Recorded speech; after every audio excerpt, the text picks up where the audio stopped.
to our glorious Ashes of Creation February development update. We hope you are well and safe. We have had quite a couple days on our end. Oh For those my of you who have God. been in the depths of our Alpha 2, it has definitely been a very alpha week for us. But I'm, of course, Margaret Crone. I'm your Director of Communications here at Intrepid Studios. And with me, as always, is Stephen Sharif, our Creative Director.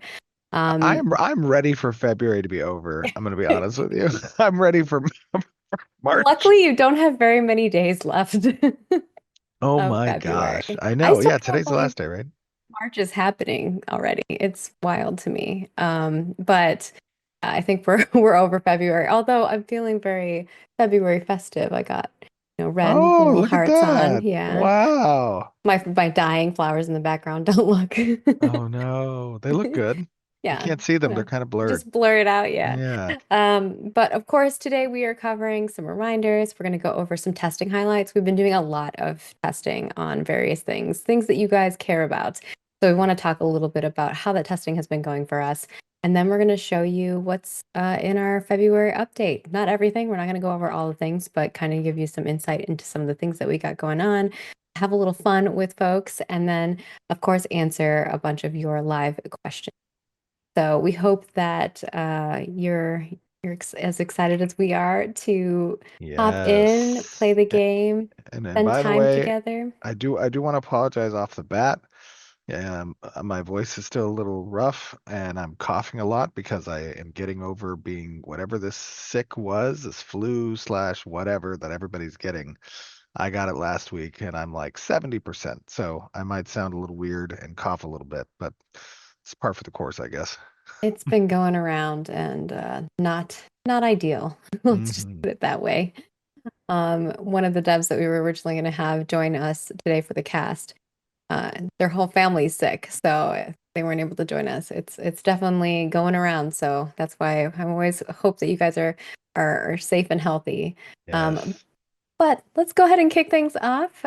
We've got our YouTube subscriber comment. Of course, if you don't know, if you subscribe to our YouTube channel, you have to make it a like public subscription. It's very strange. Otherwise, it doesn't show us that.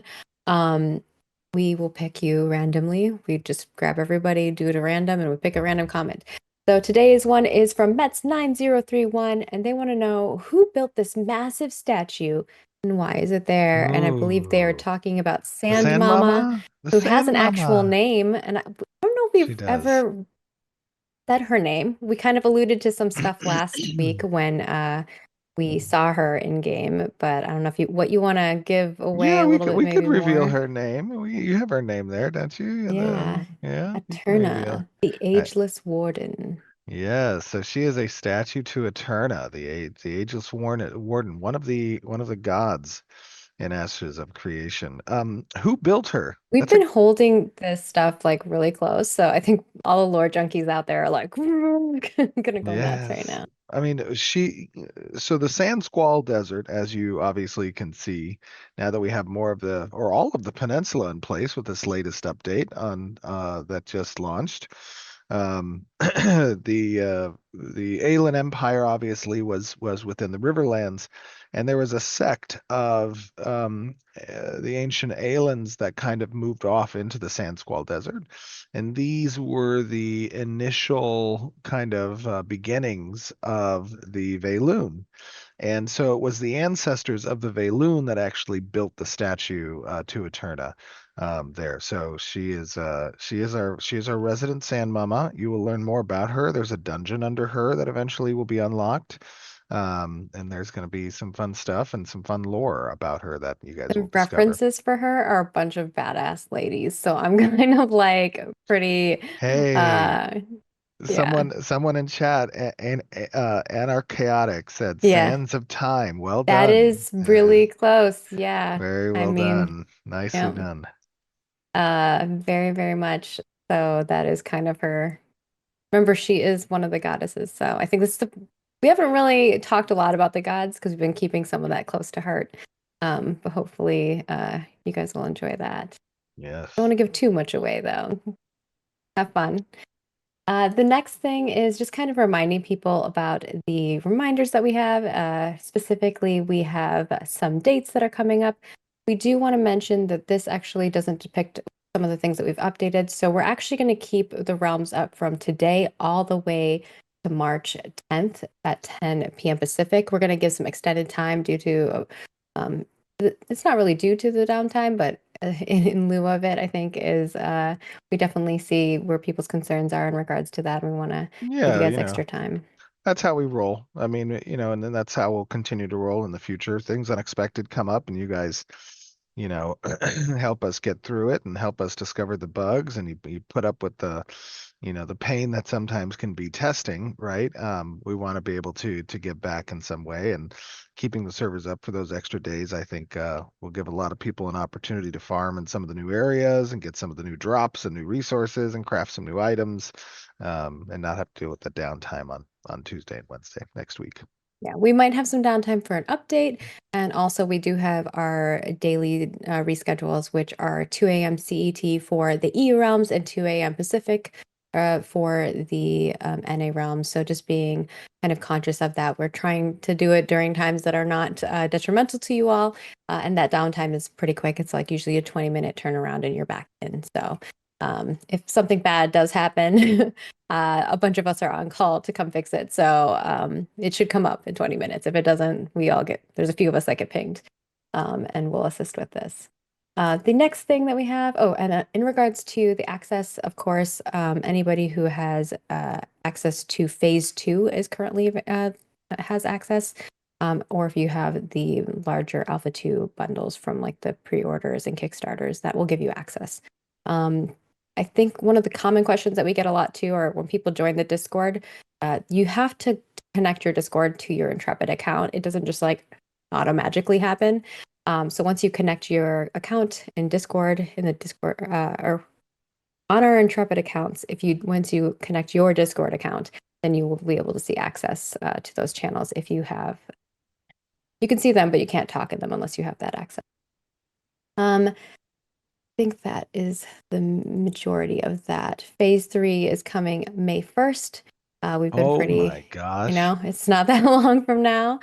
So just as an, uh, an update here for Can you y'all. imagine that March update is going to be huge?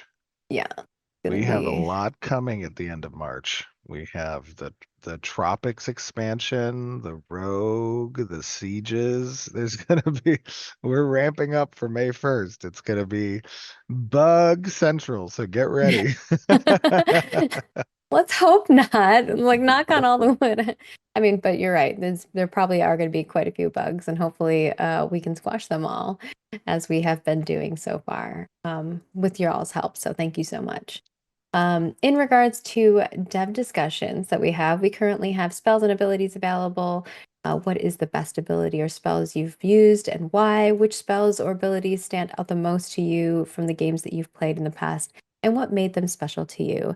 Let us know because, of course, we're trying to make some pretty iconic spells. If there's any that you love from our game, share those as well.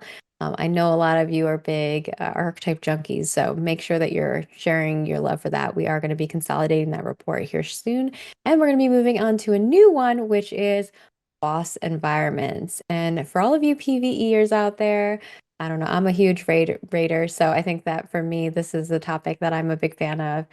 Definitely, you'll want to be part of that conversation and Ooh, sharing your boss thoughts with us. environments. Yeah. Yeah. A lot of Um, fun opportunities there when it comes to level design, hazards, mechanics, and interactions. What are the things that feel cumbersome versus feel engaging and puzzly? How much puzzle do you want in your raid encounter? Yeah, some raid encounters can be pretty intense whenever you add. Please don't add anything jumping. Bill and I'll never survive. I'm just kidding. We still are never going to live up to that. That was so great.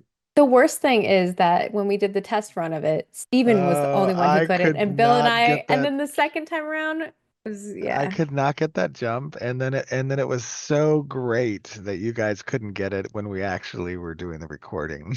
And then so great for and then I you. was just like, man, I can't believe you had to cheat to get up there when that was what I had done. It was so good. We jumped. I know. Actually, I think Bill never made it up there. Although today he wanted everybody to know he did make it on his first jump up there. Oh, yeah, Um, that's right. because we all were getting in game and prepping. So yeah, definitely join our dev discussions. We'll have plenty of more coming along the way. And of course, we are hiring. We have a lot of positions available. If you know It somebody has who would be begun. a great candidate for us, we are starting up some major hiring for this The season great as we have a hiring of lot of our things. the great hiring of our time. It has begun again. This is Yes. a help us spread the word. Obviously, it is a great opportunity. Project's a lot of fun. Community is a glorious and amazing community. If you know any developers out there who are your favorite developers that have made some awesome games and you want to share with them, shoot them our way. You never know what magic lies at the end of the Intrepid Tunnel. Hopefully, the end does happen at some point. Yes, that's right. That is the goal That eventually. is the goal. Well, I guess it won't ever really end because we'll still keep having updates after we launch. So it True. won't. The Very true. MMOs are the gift that keeps on giving, I suppose. It's never actually done. With that, let's head on over to our testing highlights.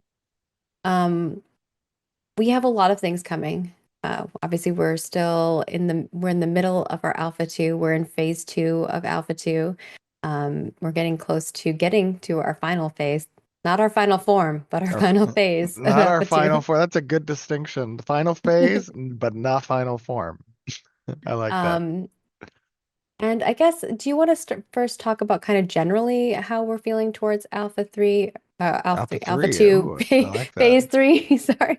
That's gonna No, get no, clipped. They're gonna be no, like, Alpha Alpha 3, 3! no, no, There's Alpha 3 keys. It's no. happening.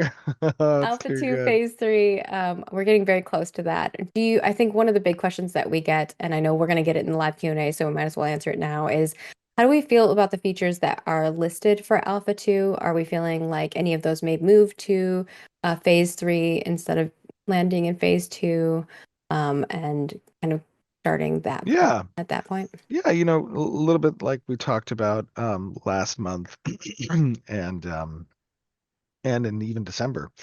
We have our roadmap and we're working towards that roadmap. And as we continue to do that, we'll kind of keep you guys updated if things start to move or if things start to change. That absolutely can happen, right? As we talked about, the development is a moving train, and there are issues that can happen and bugs that occur that we need to spend time to address and focus on, and that can take resources away from the feature development. However, with that being said, excuse me. The team has been making great progress towards the outstanding features that we are working towards with phase 2. And then not all features are going to be online. Just as a reminder, when phase 3 begins, that's listed in the phase 3 section. Those are features that will come online during phase 3. Next month, excuse me, not next month, in April, during our April live stream, we'll give you guys kind of an update on what's expected to land by the start of phase 3, so that you know what to look out for at the beginning of phase 3.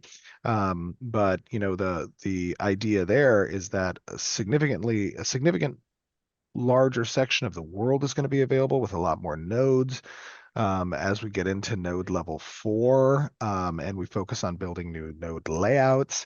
Like, you're going to start to see the world take a little bit more shape. Um, yeah, it's the All gist of right. it. Well, let's go into the big pieces. So, for those of you who have been following along with the PTR shenanigans, obviously it is under a visual NDA, so you are not able to see what's going on, but I'm sure you've heard through the grapevine how things have been going from a player perspective. We wanted to give some perspective from a development standpoint and how things have been going from our perspective. And we're going to start off with the rogue and kind of how rogue testing has been going and Yeah. what we've been gathering from that test and how we're moving forward with Rogue. And by the way, what we've talked about with the Rogue and with any archetype development, by the way, our PC team, our archetype developers always do such a great job. I mean, I know that one of the biggest, points of feedback that we've received, at least as it relates to Alpha 2's Phase 1 and Phase 2 experience, has been that combat is really in a good spot. It needs to be fleshed out more, right? We need to continue to build on it foundationally. However, we've gotten a lot of feedback that the combat feels good. And I think the rogue is a furtherance of that composition of the party combat of the game's archetypes, right? So those types of things are obviously something that takes time for us to iterate upon. PTR testing has gone great so far with Rogue, which I'm sure Margaret you're about to get into. I'm assuming I haven't seen the slide yet, but I'm assuming it's going to hit on some of those points with the PTR Well, it's testing. it's just a cool image of the rogue. Oh, my Yeah, bad. yeah. It looked to me like there was space for like notes and like Oh yeah, words you to the could. right. This is a teaser to maybe a website page that you might be seeing in the future. Um, that's why it's like My lined up like bad. that. I Artistic. totally I misread believe that. Natalie worked on this one. It looks It does look great. Yeah, but let me talk a little bit about then the PTR testing that's been happening. Right now, the Rogue functionally, from a design perspective, the abilities are set up, they're in place, they have been iterated upon a little bit. Some adjustments have been made based off of testing, but not all the visual effects and not all of the audio are complete. So obviously that exists kind of at the end of the pipeline when you talk about archetype development, because really archetypes are, they're hubs for player abilities. And those player abilities are just, content pipelines with designs, with concept to design setup to animation to VFX to audio, right? And it's near now the end of that pipeline where all of those abilities are getting completed. So our expectation is that they'll be completed probably around March like 15th or 16th, and then we'll make it to the prod environment to our Alpha 2 environment by the end of March. I know that people are really excited for that. So, Are we going to have like servers just filled with rogues? It's just it's going to gonna be be, nonstop yeah. rogue. Oh yeah, everyone's gonna play Rogue. Think about it. It was like when we put Bard in, everyone was playing Bard. When we put Summoner in, it's gonna be the same thing. I feel like that's always the case in any game that I've ever worked on. Whenever you put a new archetype or class in, people are just playing it like crazy, and then it slowly disseminates into the It's going people to who be really that want to play spider. it. It's going to be the Spider-Man meme where everybody's like just pointing at each other and they're all rogues. For sure. And because of what Stephen was saying, we didn't in the current tests that we've been doing with folks, we didn't have like visual stuff ready for them. We have been getting general feedback on Rogue, the specific class mechanics like advantage and stealth, and basically allowing players to choose to either, level from level 1 all the way to 15 or just immediately boost themselves to check out the end game of those or not end game but like the level 15 abilities. So it's definitely been pretty mixed, I think. Mostly positive feedback that we've gotten, which has been pretty exciting. People have felt that, the Rogue has a lot of interesting mobility and movement and combat, like combo mechanics. So I think that this is going to be really fun for y'all. Well, and the other thing I like about, what's kind of been built into the Rogue kit is, obviously there's compositionally um, rotations that are going to be more advantageous tactically as you kind of work around advantage consumption versus advantage generation. But in addition, some of the abilities are constrained with their proximity requirements, such as stealth, right? And I think that creates an interesting type of tactical gameplay for the rogue, to be conscientious about who they're going to open on versus what their escape route is. And that's I think part of the class identity that we want to satisfy. You're kind of in the outskirts of a battle, looking in, waiting for your time to strike, and then you go in, you take out your target, and you find your way out. Um, and I think And I think Bucky's the done a great abilities job hitting that mark. that do that, like the grappling hook and the shadow step, both of those kind of like getting you in and getting you out type of thing, Yes. I think are definitely some of the loves that we've seen. But we know that there's some work that still needs to be done in regards to the stealth mechanic and um, weapon functionality and things like that. So we are working towards improving those parts, but I yeah, need it's this been image. yeah. So we need to incorporate this image into our town hall deck when we do our town halls. It looks All good. right. I like it. Make sure production, if you're watching this, Production, grab this slide. get on this image. Ask Mike Vecchio, he can get it for you. And yeah, so I think that there's a lot of interesting things that people have feedback on that the dev team is working towards. I know there was kind of confusion with the blow dart and unclear about which direction it's going. I think that'll be more clear too when the effects and stuff are in. I think a lot of the feedback that we've gotten Yes. has been like the stealth stuff and things like that have been because we don't have all of the visual elements in there. So it'll be interesting to see how the next test goes with folks. But they've gotten a lot of data because we've been pulling all of the damage data, all of the combat data that you got that we've been watching everybody um, utilize in those tests. So it's been very, very beneficial for us. And for those of you who participated in our forum, or not forum, survey, we super appreciate it. It has helped us a ton. Oh yeah, great Um, job on those surveys. Really good job on the surveys. A lot of helpful feedback, thoughts, well thought out. For those of you that have been testing on PTR, very good job there. yeah, I know that the Comet team has definitely been eating into it, so thank you. Kind of in line, so this one will be a little bit of shorter segment, is the dual daggers. Um, we have been testing weapon combos, weapon skill trees for the dual daggers. I know dual daggers are something that people have been really interested in or for a long time outside of just Rogue. I think there's people who are interested in dual weapons in general. Um, and a reminder that any archetype can use the dual daggers. The way the Ashes of Creation works is you're not beholden to using a specific weapon just because you are that archetype. Yes. Kind of a unique feature for us. So if you are new to this community, that is something that you can be aware of. And you have to level them up individually as well. I see a lot of comments in chat about the two-handed axe. I will have you know that two-handed axe is currently being worked on, and not only that, but there's also opportunities for dual-wielded hand axes, I think that we were planning as well. But I don't know when that's getting worked on. But the two-handed axe is Even get being worked everybody on. excited. I know, I know. I know. I was like, I already kind of was teasing it that we were working on other dual weapons, but give us the dual daggers first. Let us start there. Well, there's a lot of dual wielded weapons actually that are planned. Yeah. Mhm. Even mixing and matching, right? With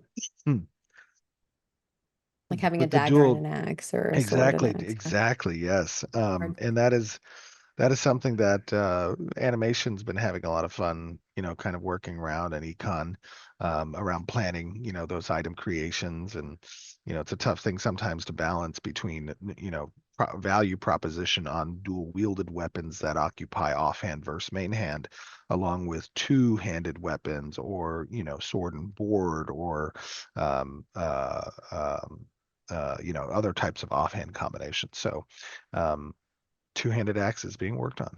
It's going to be exciting.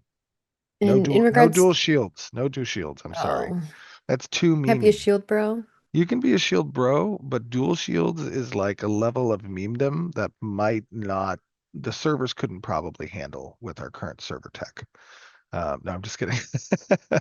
The dual wielded shields are just they're an odd thing. They're an odd thing for sure.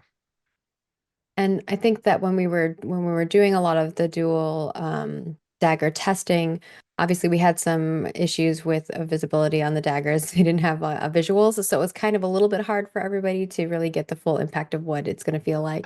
But there were people who felt like it was overpowered. We're definitely looking at the balance of that. It's a very fast weapon pace, and obviously the Dude, damage there output will be something we're going to be balancing and there were some suggestions in regards to having different combo chains. So you could do like a bleeding damage chain, a mobility Mhm. damage chain, etc.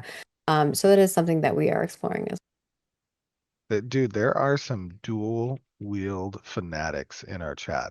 well. Oh yeah. Oh For yeah. for Shield specifically. Not a lot of games let you do that.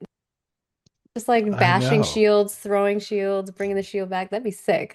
As somebody who often plays Captain tank or America. cleric, Yeah. Yes. Dude, that'd be so sick. Okay, I'm fine. here for Then you then guys. then you know what we need? We need like a shield skin for the orb weapon because the orb weapon is Yeah. kind of that medium go out, come back in. And Yeah, so we yeah. do like a shield version of that as a skin and it just goes out, comes back in. That'd be Don't cool. tease, Steven. You're No, gonna that'd be make cool. people That'd be mad. interesting. All right. Well, won't talk too much about that. Let's move on to the big PvP content that I know y'all are excited for, node sieges. Um, we have been working on a lot of things in regards to this. It touches so many pieces of content from our event system to our node system as a whole. So it is a big piece that um, requires a lot of coordination with a lot of teams to be able to pull off. And then, of course, the PC side of it, where combat balance comes into play. So we've been testing out control point respawns. We've actually had many different iterations of that already. We've moved some spawn points around. We've put a timer on certain things where, like, you have group spawn-ins that has helped with ease some issues where people were just coming in constantly respawning, which made it hard.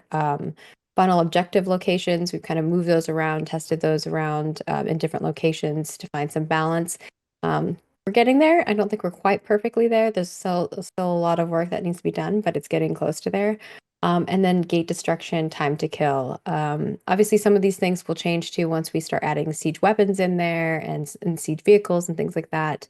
But this is the first testing iteration of that. And then, of course, the impact of archetypes and how they play out in large scale PvP like that. We were doing roughly 100 v 100 at that time, Mhm. but obviously our goal is much larger than that. Yeah, no, the testing has gone great. Obviously, like Margaret said, this is a very complex system, and there's a lot that's kind of working within the system. Whether or not we're talking about exclusive registration, we're talking about control points, resurrection locations, destructibility, damage on unique prop and assets, ceiling tech. Like there's a lot of convergence of complex gameplay logic that's happening with this one system. Um, as a result of that, it needs time to cook. However, I will say that this last test I heard was very good. I saw it. I saw it in the Discord discussed by the participants and the testers, and we are looking pretty good for our target to introduce the MVP for sieging, node sieges, not castle sieges, Yeah, by the end of March. the big changes that happened between those two tests were pretty amazing.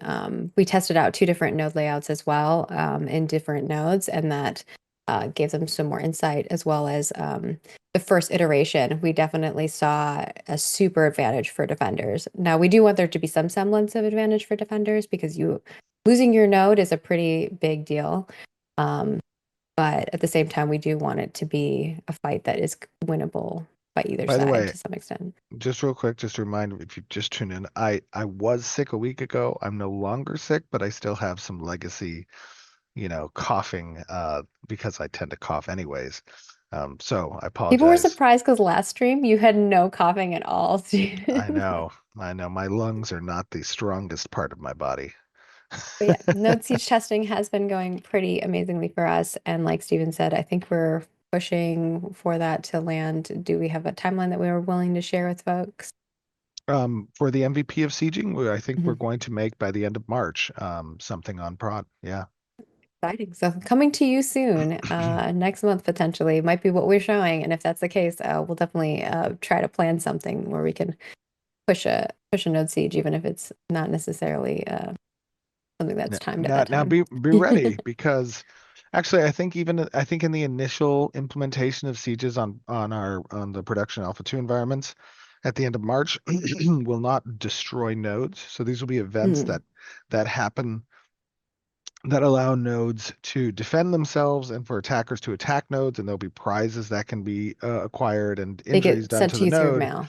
Yes, but we're not quite ready to bring on the node destruction yet. That's probably going to be another month, maybe two out because there's a ruins phase and you need to be able to acquire the relics and move those, which will come online soon enough as well. So just keep in mind, this will be rolled out in phases, the components of Siege. Siege is a very complex system. Hey guys, don't PvP us. Leave us alone. Come on. We can ban you all. You know that, Who's right? PvPing us? What happened? In game. Are they Um, PvPing us? yeah. Let's go into the last bit and then kick off the fun in game. Um, we have bug fixes. Um, reminders to you guys if you are helping us test that there is a /bug functionality in game. You can actually click if something's an exploit, and that kind of escalates the issue to us as well. Um, we do have a known issues list, so make sure that you're checking that. And you're we've got those listed. But when you do /bug, I don't think everyone's aware of this. It also gives us a bunch of other information on the back end. So it is very helpful for us. You do use that. And even if somebody else has already /bugged it, sometimes it can be the data that you're giving us can assist us in getting more information on how to resolve the issues. So please do so. It is very beneficial for us. And of course, if you find something that's an exploit and you claim it and you report it as an exploit, please don't continue to use it to do it. We are going to take action, and we have been taking action on people who have been exploiting. Saying it again, people keep saying make official statement. I'm like, we've said it many times. We've taken actions. I know that it is an alpha. We are trying to be understanding. We do want people to test also. So as long as you're not exploiting it to egregious amounts, you're just testing it and getting us the information. That's very different. So don't live in fear either. But also, it's pretty obvious when you're doing it continually to give yourself an advantage. Pretty And and, very and I, obvious. I will say that despite, the actions we've taken in the past for some people who have, participated in exploitation, we actually have a very stellar community when it comes to people that are reporting these things, that are notifying moderators and community team members, myself and Discord, who point out issues in game, who are helping new players on board. So despite the fact that we've on occasion now had to represent our seriousness of maintaining the game integrity, we are very, very impressed with the quality of our testers and the community who are participating in Alpha 2. Our hats go off to you guys because we could not ask for a better group of people to help bring Ashes to life and to help us iron out the kinks in the game, but also to help us with our process and how much patience there really is on you guys who want to see this game come to life. So from everybody at Intrepid, let me offer you my thanks and appreciation. And I think that's a perfect segue into we did want to talk a little bit about today's situation, and or well, I guess it was yesterday's that looped into today's situation, in regards to Glint. I know there's a lot of people who are like, well, that was egregious. It was something that's anybody who was in that area who was farming, mobs like you would have experienced. And it's kind of a hard thing Oh, you're talking about the to, Glint thing? yeah, Yeah, that not. thing that was unfortunate. So basically, there are reward tables that exist, right, for any creature you kill, or any event that might offer you an award, whether that be through a quest that you complete, or it be through killing a creature, or discovering a treasure chest, or whatever has rewards associated with it lives on some reward table. And there are many different ways that we can interact with applying reward tables. It can be directly on the creature. It can be an override that gets applied based off of location within the world through our ZOI system. And as we develop new zones, there are opportunities for these new zones to be applied unique reward tables that sometimes aren't the reward tables that should have been applied. And in this case, it was applying a reward table of a treasure chest. So every creature killed was giving a treasure chest's worth of rewards in Glint, which was kind of crazy in certain ZOIs. We So were pretty frustrated when we found that yeah, out. I know, but the great thing is this is why we have alphas, right? This not only do we catch bugs like this, which is one thing, right? You want to always want Yeah. to catch a bug and you want to fix the bug. However, you want to fix the way the bug was capable of being introduced in the first place. And that means inspecting our validation tools and inspecting our processes and ticketing systems and what everything that goes on behind the scenes for a developer to get a task, do a task, submit a task, and check a task, right? And All QA to of that review the task. Yeah. that has so much that lives on the development side that really happens behind something like a reward table getting applied in game. And we then got to inspect that. And also, we got to test our rollback feature, which Yeah, which is a totally different system. that we've That, never had to enact. So this was right. the first time we haven't enacted it, and it came with some Yes. issues as y'all were assisting us. Yes. So we really appreciate it. I think when Steven's talking about patience, yesterday and today, we saw a lot of that from y'all and for giving us information and helping us resolve it. It means a lot to us. And, obviously we're doing a lot on our end, looking at our data, but having the reference of what you guys feel like you're experiencing versus what's actually happening is always beneficial for us. And all on top of that, the great thing was that this month we had a major release that was a big promotion off of one of our lower environments, right? Mhm. And at the same time, we had a huge release for our tertiary systems, all of the ICS systems that get players into game and that allow them to connect to the launcher and that, have them communicate with our backend services. And then on top of that, we were doing cluster maintenance on, all the deployed environments on our cloud infrastructure. So all of these things happened, and literally the day before we got into the issue with the drop table, we had a different epileptic issue with our lighting system, and the skybox was flickering like a madman rave Oh house. my gosh, I So logged we in and were I we was were like, up at help. we were up until midnight, I think, on Wednesday, trying to deal with the epilepsy rave town in the I was sky. feeling nauseous just like in the game. So Oh, yeah. And it has been a crazy week. When I say I'm ready for February to be over, I'm ready for February to be done. yeah, on top of that, you had a lot of personal stuff too. So I it's like know. the combination is probably not great. But Rough. yeah, we want to thank you all. And obviously on that front, beyond that, we've been compiling reports. I think a lot of you are like, oh, they're the same issues over and over and you haven't resolved them. Some of them require a lot more work. We know that like we have a lot of large scale issues that you guys have continually reported. So we understand your community concerns in regards to obviously, these aren't all the bugs. We know that there's been a lot, but resource gatherable rarities, performance, caravans, UI, UX have been some of the highest ones that have been reported by you. Some of them require a little bit more love. For instance, like caravans are something that we're kind of doing like not a big overhaul, but like a decent overall on them that will fix a bunch of issues versus just trying to, like bop it, clean up one or two bugs here. We're trying to do a little bit more of a larger Whack-a-mole. scale. Yeah, Yeah, whack-a-mole. that's what you're Yeah. thinking. Bop it. I like the Bop it bop is it. the other thing, right? Where you spin it around your foot. I can't remember. Uh, Or the Chuck E. uh, Cheese's one with the fat mama. I think it is. Have you seen that one? I don't know if I've seen that one. Oh, I it's a wasn't a good cool one. kid. I didn't get to go to Chuck E. Cheese. What? Those like the I best know what Chuck birthday E. Cheese lunches, is. man. Oh, I so never good. celebrated birthdays. I get to Oh. celebrate them now as an adult, but as a kid, I didn't celebrate them. Um, but I think that we are working towards those things. We understand that they're big pieces of the feedback. Combat balance is constantly a thing that people bring up, economy, guilds. Those are things that we are doing and working towards, and we want to just reassure you that we're working towards them. And I think with that, we will hop in game and we'll show some cool Oh, stuff that we should have we? going on. Yeah. And we've got a whole slew of developers who are patiently waiting, almost getting murdered by a bunch of players. We see you guys. I was like, please don't kill us. Come on. We can head in game. Should I switch to Let's see. Discord or are we keeping Zoom? Yeah, we'll switch to the Switching Discord. to Discord. All right, stand by.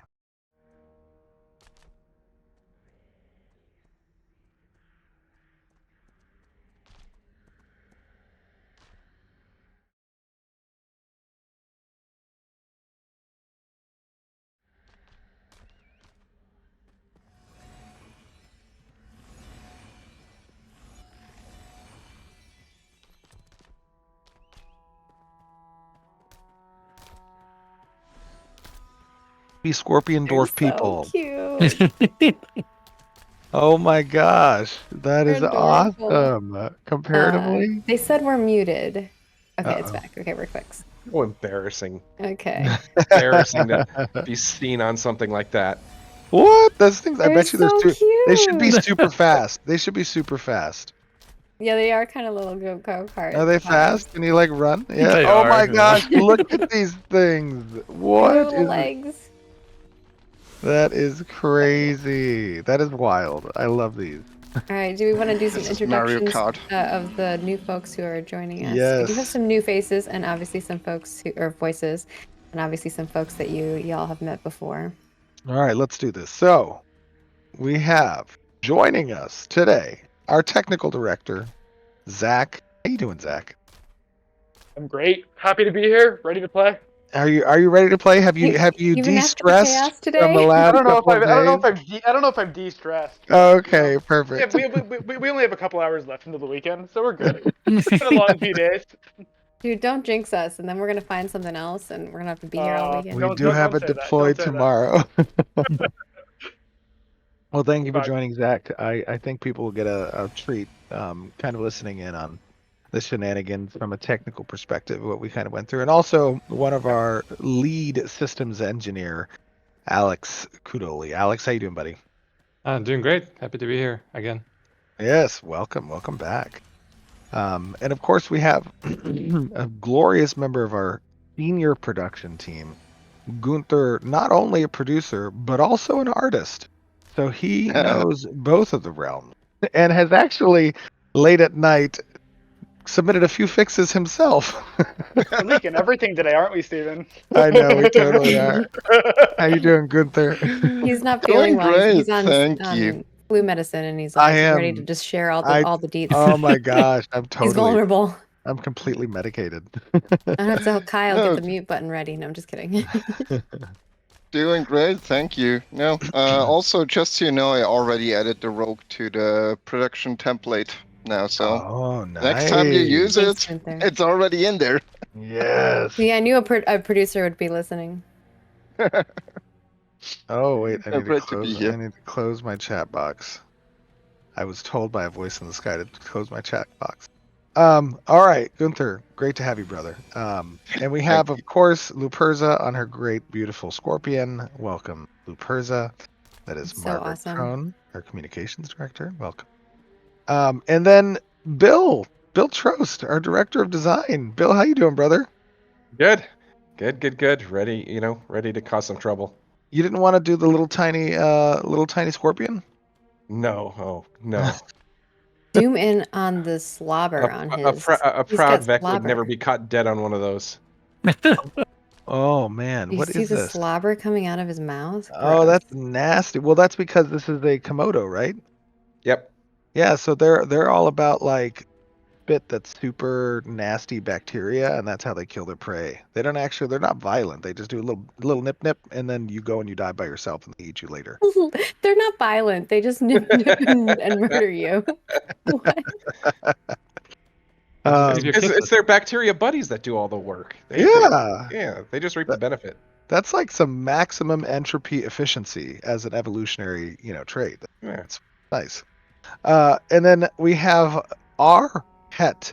Actually, is pronounced Ret. Our lead, one of our lead systems designer. Is that right, Red? Do we have More or Red? less. Yeah. There you are, brother. How you doing? Yeah. Everyone gets my name wrong. Is it actually our Het? I'm not sure. Trolling us now. We'll have to figure that out. Oh, I love it. Well, welcome, Rhett. We're happy to have you. Thanks, And I'm then, of happy to course, be GM Snipey, I must assume, is Adam, one of That our is me. Yeah. lead content designers. How you doing, Adam? I'm doing good, man. I was told to pick a clever name, and I was playing a ranger, so Oh, I like it. I love it. Looks great. Ranger's always a strong class. And Rhett and Adam, I think this is your guys' first time on, right? yeah, for sure. Oh, happy That's why to have you they're both. Yes. hanging close to each other. They're like comforting each other. That's funny. I love it. We're just both here to compliment Bill frequently. Smart. Aw. That's smart. That's Bill, smart. did you pay them for that? Smart move. I mean, technically, yes. That's Uh, true. Oh, I Technically, love it. Stephen pays them too. Yeah, I was gonna say Not that. you. I just enable. Wait, they don't the tell me nice Steven things. payment. Yeah. All right. Like, Well, All right. Well, I'm I sorry. think we're gonna play through one of the new pocket dungeons. There are quite a few of them. If you haven't explored the desert lands, the Sand Squall deserts, there are a lot of little places where you can explore, hop in, get experience, and fat loots. This area is called the Apothecarium Dreadmire, and I don't know if one of the designers wants to share kind of the lore and what the goal is, what level you should be for this area. Yeah, this is like a late 20s, early 30s level dungeon, and it's like Breaking Bad in the desert, kind of. The Najash here are like experimenting with poisons, mixing them with their own venom and stuff to be more effective, and they're led by this dude, Zervithus. I think I pronounced that right. And his assistant, Zultarish, who I'm sure we'll run into here in a second. cool. I love the. I like the Najash. I think they look great in their animations and the monster size. Who thinks they do the best damage? Want to know who to put my bless on? Well, Arret looks like he's getting in there. Oh, Zach you know is tanking right now, and I don't think he's meant to be tanking. I accidentally set myself to 500,000 hit points because I thought I was going to get Zach, murdered. stop running away! I can't kill you. Let's see. Oh, do you have game music, Kyle? Are you good? Because I don't hear any.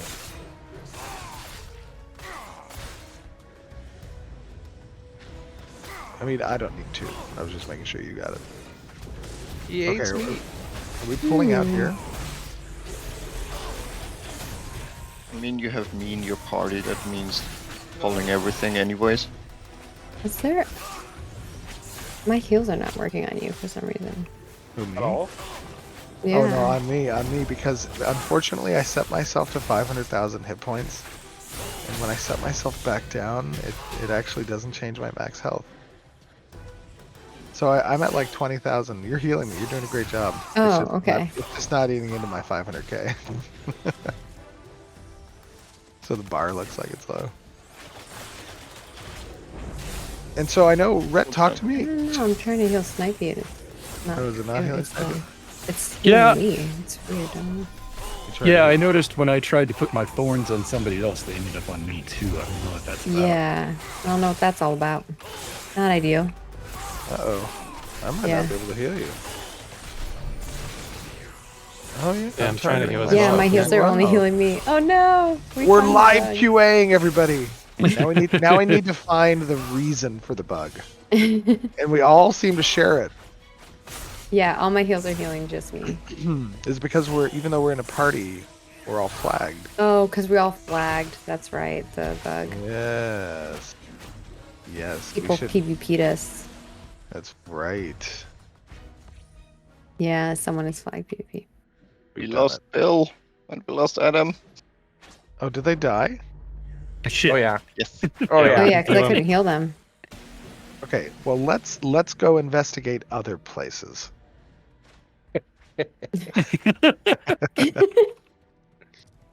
Maybe.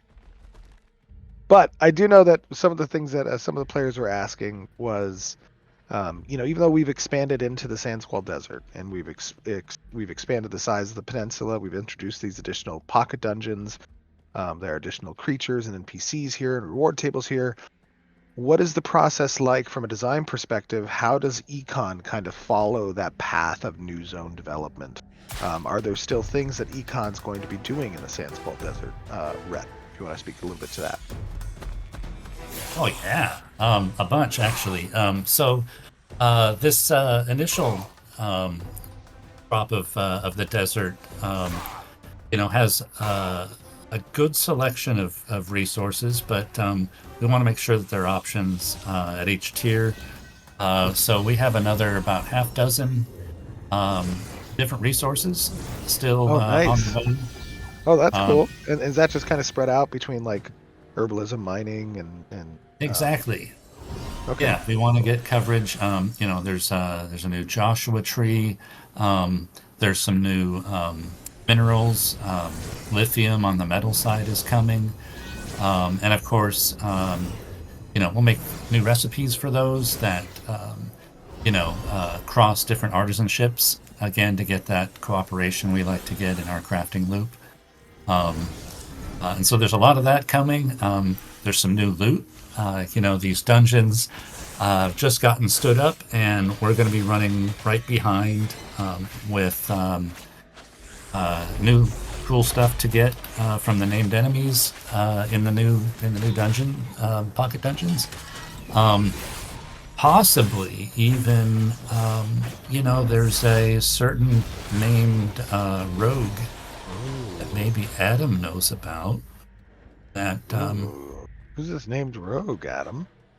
A named road, sir. from the Obsidian Jackals. Sharp Oh, Helmeth. yeah, Well, it sounds like a quest NPC, maybe. indeed. Could be an Yes. interesting way to get your hand on some dual daggers. Not promising anything, but I'm just saying.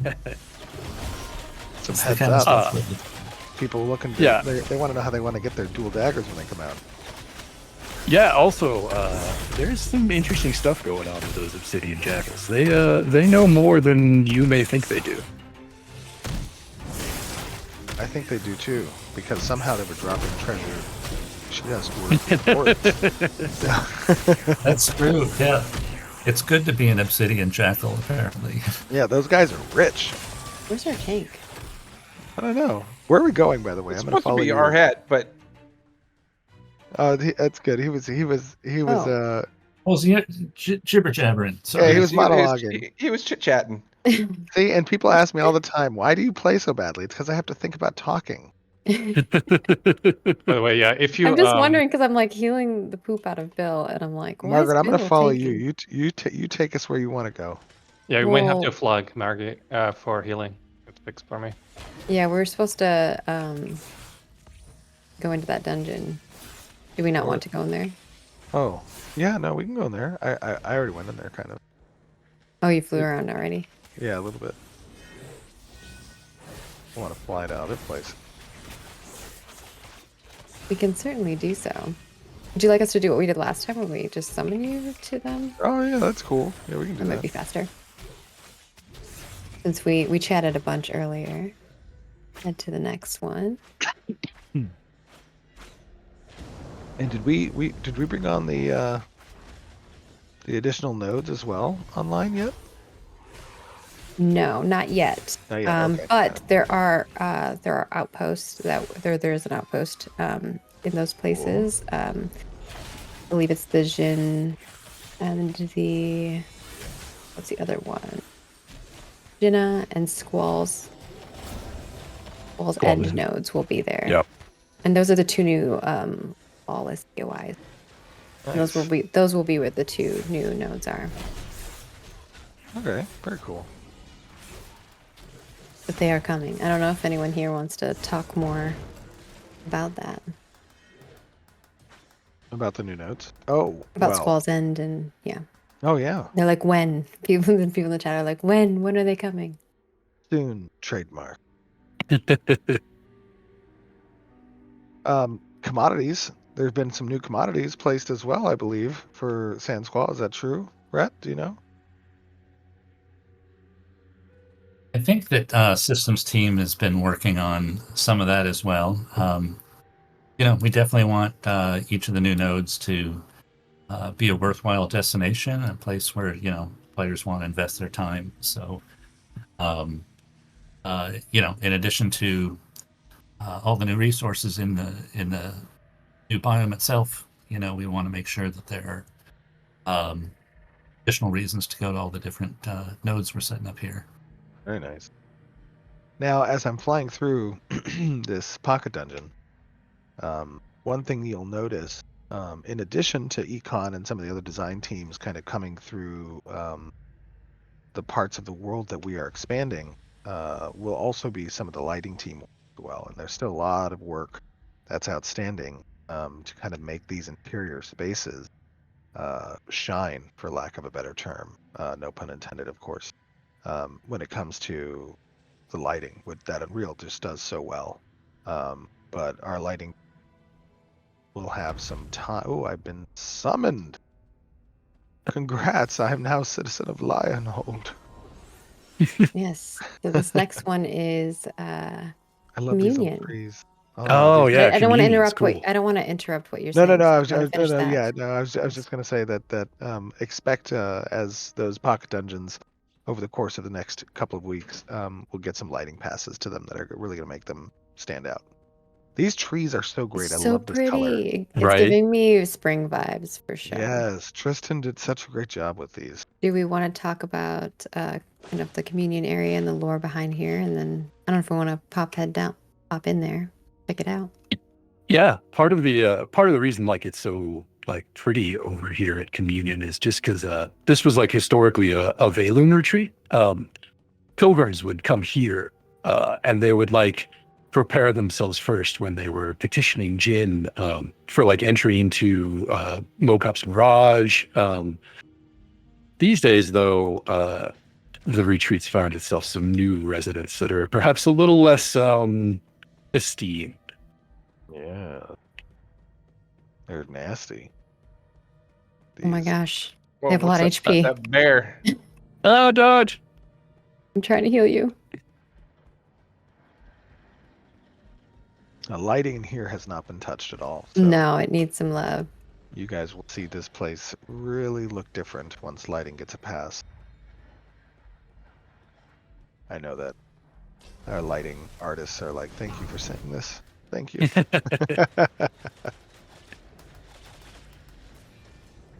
Oh, the stairs lead up somewhere. Wow. I love the fire effects on these. Who did these fire effects? Was this Noah? That's a really good question. I think he might have done them. Can find it out for you. Let me do my specialty of going into Jira, finding the tasks.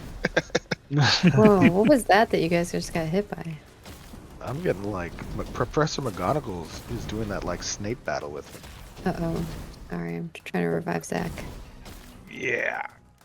Where's our tank? This bear is no joke. Yeah, he's wrecking us. He's berry Very man. Oh, jeez. There's this like awesome red post-process effect that's like in a volume, and it's making the fire effects look really corrupt. I'm digging it. Oh my gosh. This guy's really miserable. Taking it out on us. Yeah, miserable Yeah, dust it's right there in the name. It is miserable. But you would be too if you were a bear in the desert.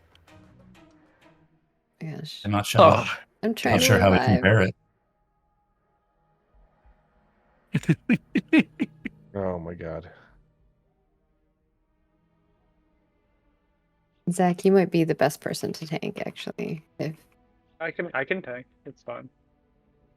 because I think you Gunfighter. probably unless you just Can get you do, murdered. Zach? Can you really? Guess not. How'd you get like one shotted? What is that? Miserable dust paw.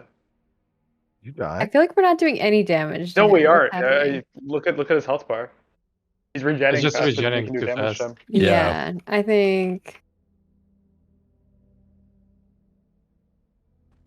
I am God. I'm just outside looking at the Yeah. these trees. I'm sorry. It's a much better sight out there, Steven. Don't. It's just Okay, Or where is so reset? in here. Okay, reset. Okay, we're good. Yeah, get back out of here. Okay, I'm back in here. Where are you? Oh, he's resetting. it's Steven. bad Steven's in bringing there. it back. Oh my god! You people are dead! Yeah. What is this bear? Don't mess Very with dust angry paw. bear. No. I'm gonna get us to the next one. Unless Sorry. there's anything else you want to talk about in the communion area. There, I believe that might be the. There are some 3-star mobs in there, so they're pretty. Red. I shall res GM Snipey. Oh, thank you. There They you want go. you to loot the bodies. What? They're like, loot them. I can't Even loot. would never I loot. can't loot Bill. Come on. That'd be terrible. Bill doesn't even have anything on him to loot. I know there's nothing worth taking. Yeah. That might be why you're dying. You don't have good enough gear. No, just kidding. Yeah, that's No, not true, it- Bill. You have the yeah, best stuff. no.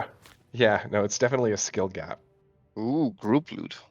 Oh, by the way, you will be happy to know that we are adding hotkey availability to the greet all Yes. and need. I would like Nice. that greatly. That is actually currently, from a UX perspective, in review or soon to be in review. So Ooh, There you go. there it is. It's happening. I think that was a request I had during a Q&A. I don't know who that was with. Was it with Jamie? Yeah, but it's a request I feel like a lot of us have. No, for sure. I totally agree. But it was that Q&A that made me go into Slack and say, "Let's get this done next week." It was already in the backlog. yes, we just prioritized it a little bit. Yeah. I Oh, think I'm I've getting got summoned. everybody. So this next one is the Gypsum Outpost. The Gypsum Outpost. Oh, Oh yeah, this one is an old watering hole. Again, this is sort of like lower 30s, like level 30 or 35 content. Speaking of those obsidian jackals, you might find them here. And But so also, there's rumor some has it merchants here. that there's a trading post that you might be able to find here somewhere too. they're catching fire again. Did you guys go inside? Yeah. Yeah. I think I went into a different Look at this place. guy over here. He's yelling. He's like, "You, new arrival, come here. Always yelling at me. It's not very Don't friendly. tell me what to do. You're not my boss." You're not my dad. You're a cell phone. Don't throw him on the ground, Stephen. I know. Oh, I found you guys. We've done it. Yep. How you Even guys ran away playing? before I could wave. Aw. Whoa! All these Oh, skeletons. Steven, Oh, so who many brought coming. these? Oh my god! Oh my gosh! Well, Whoa! people, like, holy moly! Raining. Jeez. Somebody found the back room. Oh my gosh! I can't even heal through that. I did not know that they would follow me all this way. I am so sorry. Sure. No, I did not know that they were going to follow me. Sure. I am never gonna work off this debt. Bill will never XP recover from this. Oh no, that person died too. A random bystander just died. Steve. Oh, they're Oh, looting this me? is terrible. Oh, I No, should. no. I would never loot Alex. I'm reviving you Just- guys. Hold on. I'm just checking Alex. Need to know what you Thank you very have much. there. Oh, look what they had. You're Don't now engage looting it the random again. person you killed? No. I was just looking at what they had. I was just looking. You guys are crazy. I just revived you and then you're attacking it. Here. Help you. There we go. I just put one mark on it. Uh-oh. I crashed. Oh, no. Uh-oh. Oh no.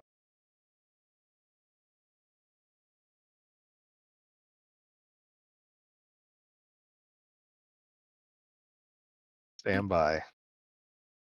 I'm coming back. Let me make sure I have the right build. All right, this is the right build. Well, the good news is I've revived everybody and I got everyone healed up, and we're no longer getting murdered by skeletons. I may or Global not chat. may n- Somebody said global chat is calling for my ban. You're just training people. You did, yeah, you did just train that guy. I mean, What would? This is a dangerous place to be. Someone just said also all the mobs near me just died. Oh yeah, because he mass nukes them. maybe you got easy anti-cheat kicked, Steven. No, I think that I mass nuked and I got too many RPCs and it crashed me. No. That makes sense. No one else disconnected, so I think You're that's doing probably- stuff you're probably not supposed to be doing. I know, it's my bad. It is my bad. All right, where are we going to next? I'm headed there next, so we're gonna head on over to Stonehold. I love the tops of these rocks that they put in the environment. Yeah, very Oh, my nice. bad. Also, Yeah, Alex, Oh, is it that's cool if cool. I over sell here. you Glint? Oh, did you get to say everything that you wanted to about the gypsum outpost before we ran off?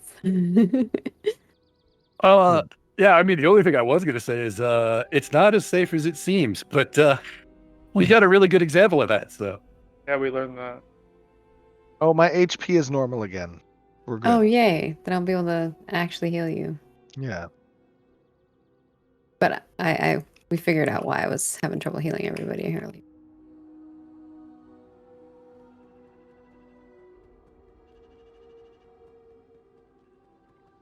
I love the blue water against the arid terrain. And all these date palms.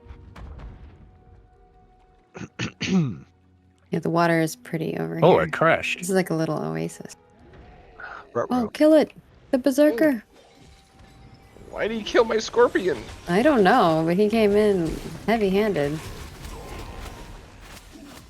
Killing it.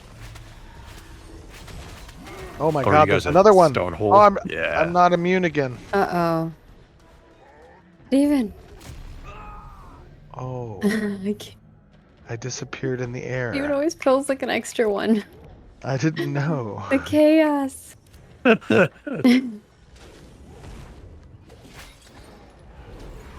Okay, we got this. We got this. Watch, I can heal now. Yeah, I think we can do I'm gonna heal. one. I don't know about two. That's a No, no, little I'm, much. I'm healing. Bill. They hurt. There's 3 stars too. They Let me they're set not my gentle with those fists. speed to Shit. normal. No, these my giants gosh. are definitely not. Oh my goodness! They are not gentle Right, giants. get this guy off of me. I got you on heals. Where you at? Oh gosh. Sir, come in, sir. There you go. What happened to Snipey? Oh yeah, you crashed. Never mind. Yeah, I'm coming back. I thought you died. I was like, what? Oh. Oop. Okay. Okay. No. Tries to see the other one. Ah. Okay. Yeah. Finally, now we're down to 1. I think we can manage that. Okay. I suppose we could. Paid the price for walking into a giant's nest there. Yeah, these guys are. How about tough. we pull one at a time and we let the tank. Maybe that might work. I Dude, don't know. This thing is like unkillable. Well, you got to do damage to it. Yeah. It's a 3-star elite. His regen's faster than our damage. Oh, Yep. they killed me on. Oh no, the Federation came and got me. Oh, Oh. Oh yeah, we're getting too like PvP now bad. too. Oh, we've got to defend ourselves. Quick, Okay, the giant got him. developers of Intrepid, activate PvP I mode. can't heal you. Where'd you go, Zach? As we all die. I'm, You're I'm out of my chasing line them of away. Oh, you're Yeah. out of my line of sight. I couldn't This heal guy's you. Oh, regen Zach is got him. ridiculous. Good job, Zach. That's our technical director, ladies and gentlemen. Defending us with everything that he has. You just stack wounds. Just be the tank, I guess, Trust. I will just heal the PBGBs out of you. All right, I did see a comment about TTK. We are actively in the process What is and happening? with I believe Bucky and the combat team of inspecting our combat stats and enchantment values and taking a look at adjusting the TTK. So I think some of those changes actually are already on a lower environment being tested right now.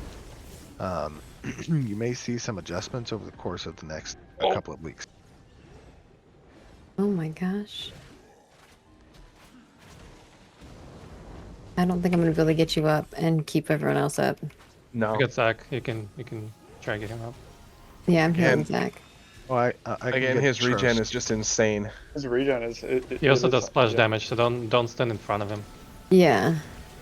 All right, I got Bill. You know, the tank is supposed to be in front, not the DPS. It might be like years of experience might teach you these things. It depends. Depends.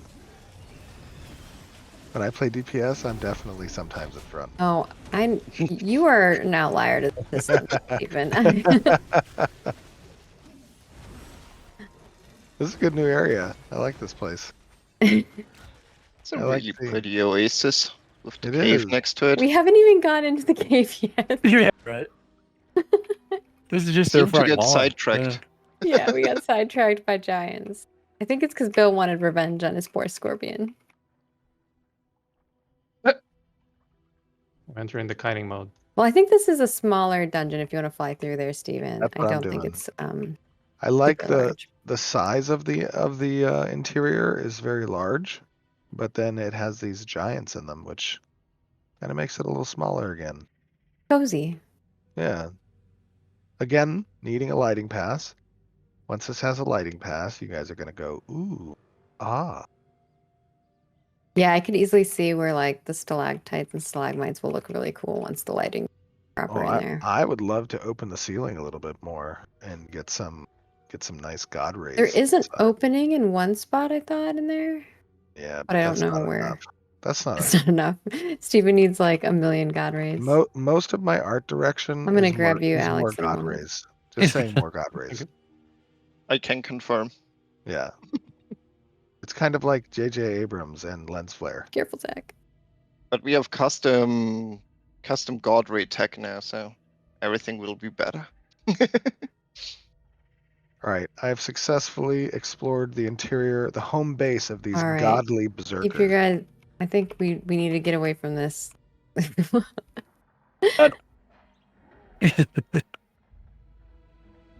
Did you want to talk a little bit about the area, Rhett? I think we got super distracted. I'm also digging the particle. I mean, well, yeah, I was kind of saying earlier, this is the home of the Omlak giants. They're kind of like a splitter clan, but like they're badass. They have this like totem that their leader worships. That's sort of like a symbol of power. Where is the totem? Was it We didn't inside get- there? Where Yeah, as I said, we didn't get far enough to see it. is it? The giant like horn thing that's in there? Yeah. Oh, that thing's cool. Steven, did you show that off? Yes, I did. I Okay. didn't call it out though. I'm loving the blue water. Yeah, right. Rhett, do you Yeah. want to take us to where the unique commodities are and stuff like that? And follow you.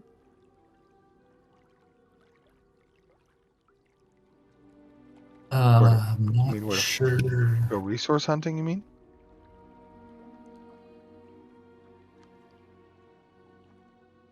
Can find some resources. Yeah, sorry, Margaret. You talking about the new stuff that's coming? Yeah. Well, we don't have it yet, but you'll see. I mean, the canary trees here are really cool.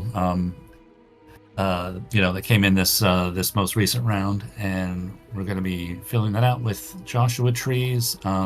We have some new tropical plants coming in, including the cactus pear fruit that will be useful in cooking.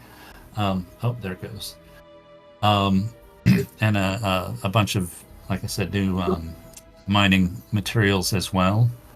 And we'll also be following in behind the world team, filling in hunting pop in these kind of new areas here on the east. So for the animal husbandry stuff. yeah, exactly. Nice. Like you saw the scorpions at the beginning of this. Those just snuck in, so they're kind of in this, I guess, the in between from this most recent release to where we're heading next. And we're going to keep, adding on new cool stuff like that as much as we can. Oh, look at these statues over here. Did you guys see this? Where are you? You split up from Oh, us. hello. Can you see these? These are cool. I wonder who these people are. Now, interest. I wonder if there's a little bit of a call out to the Tauren Empire. Hey. Who were the Tauren? Did they have a presence in the Sand Squall? Time will tell. The sands of time, you might say.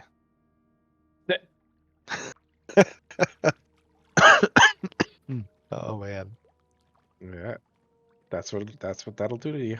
that will do to you. All right, where are we going to next? I think this is kind of where we're wrapping up here, talking about the hunting and animal husbandry stuff. I don't remember if we touched on the 2 new lawless COIs, or if we want to talk more about those at all.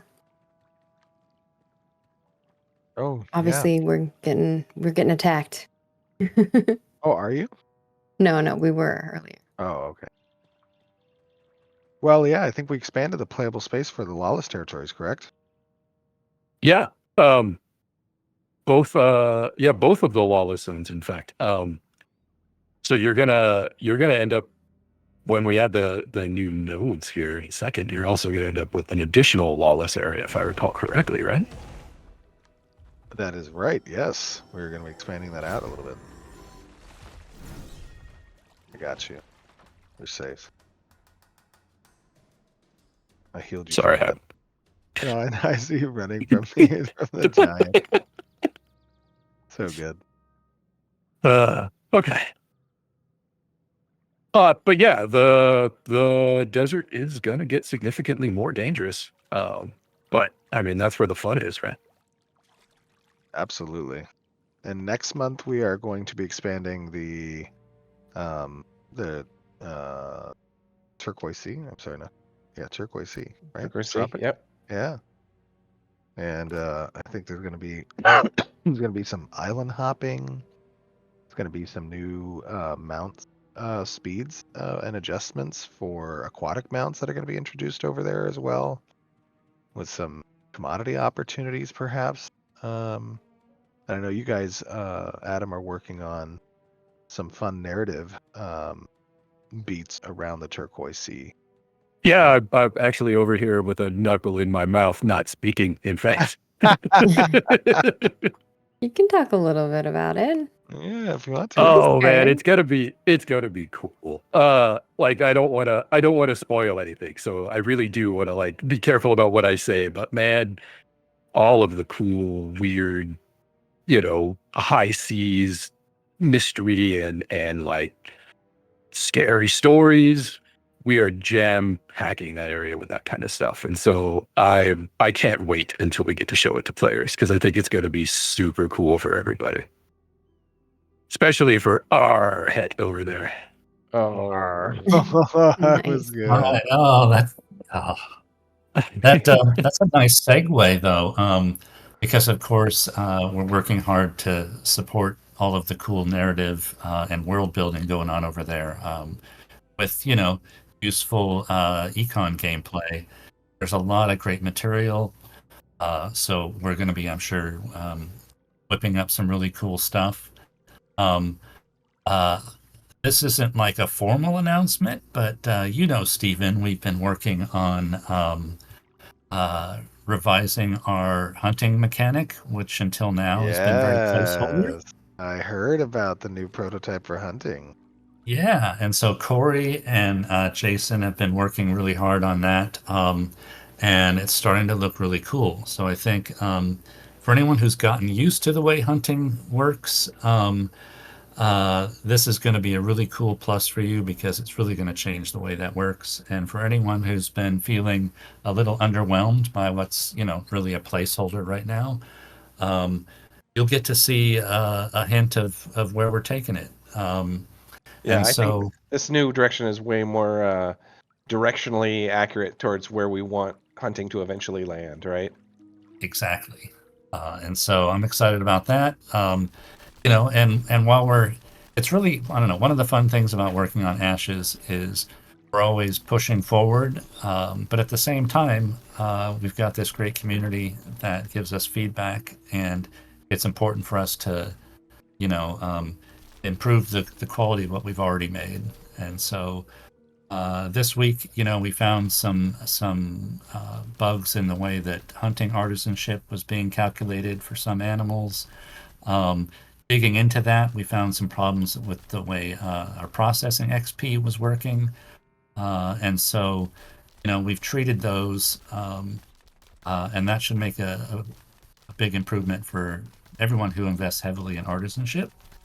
But at the same time, we're doing, cool stuff, building on to Sand Squall, and then building the stuff coming up for the Turquoise Sea. So there's a lot going on. And it's really awesome, but it's hard, right? It's hard work. But thanks to my great mentor, Bill, I can face it. Yeah, All we're right. excited for that. Earning that bread. Realistic leaks. Would we like to head on to the live Q&A, Stephen, and answer some of Yeah. those? Yeah, we can do some Q&A. I mean, we can do it here while we just kind of play, and people can chime in. We with me. lost you. We're all grouped up, but we don't know where you went. Oh, I'm living a You bug's flew life off and you're now. too fast for us. No, I'm a little baby scorpion just running around the desert right now. Okay. We'll hang out here though, and for the end. So the first question here from our players are, what is the biggest obstacle for getting dynamic gridding in place? I think we have some Oh, engineers God. here who might be able to help answer some of that. Zach, welcome. I'm gonna Yes. toss that over to you, brother. What He's is like, the finally, biggest I don't have to obstacle? answer. I mean, I think the first obstacle was just like time. I think Steven said it before, but the people who were working on dynamic gridding were reprioritized onto stability and performance things for a while. But dynamic gridding is going well. It's running in a lower dev stream, and the main bulk of the work at this point is going to be like making sure all of our gameplay systems work with dynamic gridding.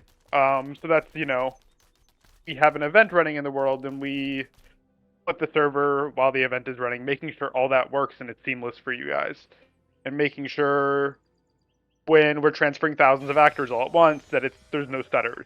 It's basically just like getting the final gluing everything together, basically, because the core tech is more or less there. We're pretty happy with it.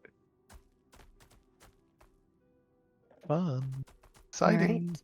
Next Did I answer question the question? is, yeah, Yes, you yes. answered it. It's a subjective to your own opinion, I suppose. Stephen, this question is Yes. directed to you. How All are right. you handling criticism that is challenging your design choices? That's a loaded question.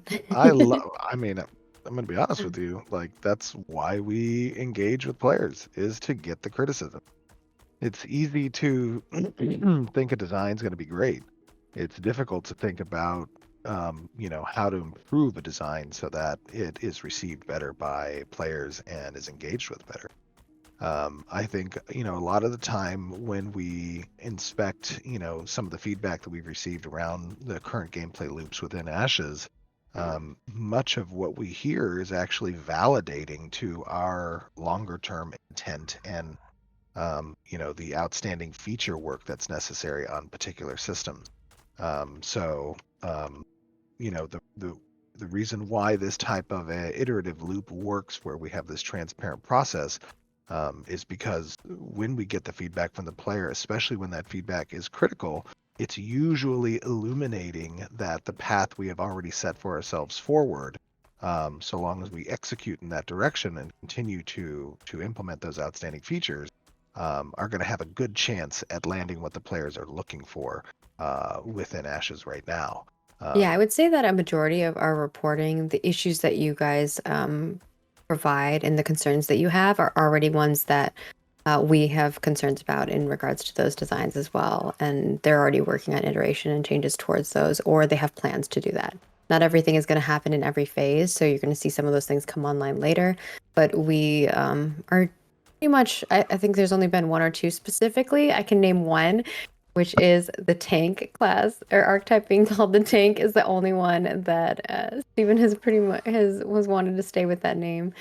That has been a disagreement, but I think most everything else, there's been a The lot tank? of You mean the tank yeah, name? People yeah, love the tank. tank name.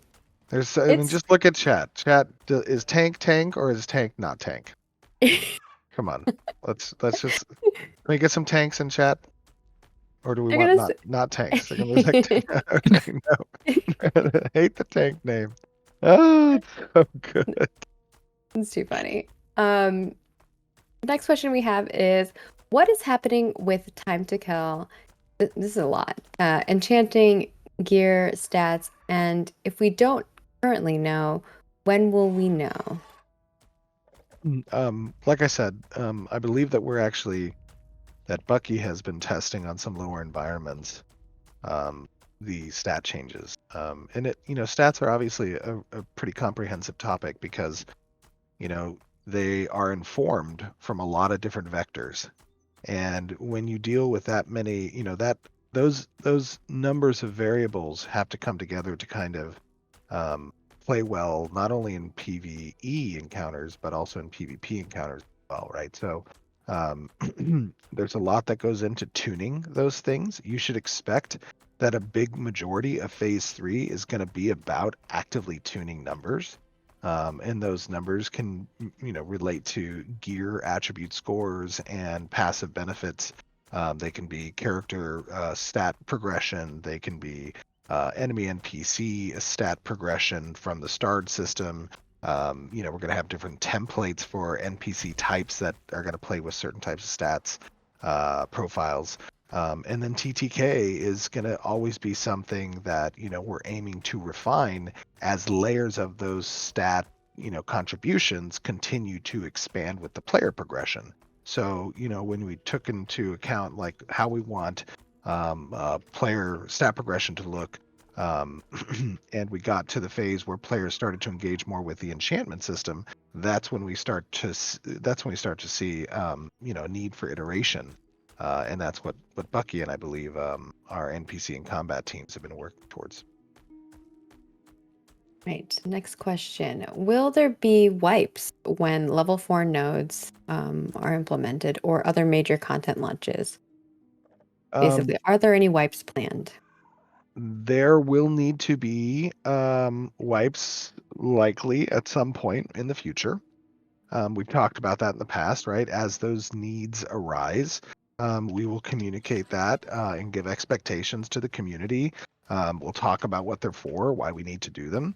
Some examples I gave in the past are with the freehold system, when we want to implement the freehand deployable version of freeholds, we are going to wipe the existing freehold structures, and that'll be a clean slate, likely in phase 2. Excuse me. And then when is static rarity going away for gathering? If you aren't in game during the first 10 minutes, you may as well not bother for the entire week, is how people feel Yeah, I can let about it Alex. based on the timers. I can let Alex speak to that a little bit. That is a spicy topic. I know the community has a lot of feels on. Sorry, I was distracted by mounts. Can you repeat the question? Yeah. Yeah, Alexi's over here like trying every mount. I've been watching them. When is static rarity going away for gathering? Currently, right now, people log in and then they know the timer and they're kind of like keeping it on lockdown for some of the rare Yeah, gather rolls. yeah. The first thing we're gonna modify is update the gather bowls to be basically a variance as initial variance, so that's not always going to be at specific timers. So you cannot just create a perfect rotation and then rinse and repeat. So that introduces some competition. Hopefully we can get it probably by end of March update as well. And then Ooh, I would that'd be let good. Red speak on how we are going to even approach going forward with static rarity, because I know there has been discussions of updating that as well. You're throwing it at me. So I think the thing that since I have a chance to clarify is, this these periods of static rarity um, are 24 hours at most, and it depends on the gatherable. So it's not that each time the server resets, we choose new rarities. Um, there's a time period where something will regrow in the same spot with the same rarity. Um, but after that time, there's a new check and, it'll spawn somewhere else. And part of the reason we do that is because we want to create situations where there's friction and conflict, where people will fight over these things. I think one thing we're looking at coming up is, right now,